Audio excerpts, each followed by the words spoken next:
Selam arkadaşlar, kanalımıza hoş geldiniz. Bugün Hande Erçel'in dünya çapındaki popülerliğinden bahsedeceğim. 2020 yılında yayınlanan Sen Çal Kapımı dizisi Hande Erçel'in kariyerini yeni bir zirveye oldu.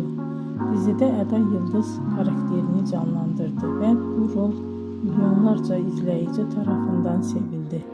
Dizi kısa sürede Türkiye'nin dışına yayıldı ve birçok ülkede yayınlandı. Böylece Hande Erçel uluslararası bir televizyon yıldızına dönüştü. Aynı zamanda sosyal medyada da büyük bir popülerliğe ulaştı. Instagram'da milyonlarca takipçisi bulunuyor ve dünyanın en çok takip edilen Türk oyuncularından biri olarak biliniyor.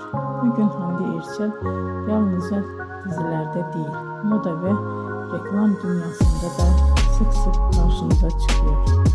İzlediğiniz için teşekkür ederim. Bir sonraki videoda görüşmek üzere. Hoşça kalın.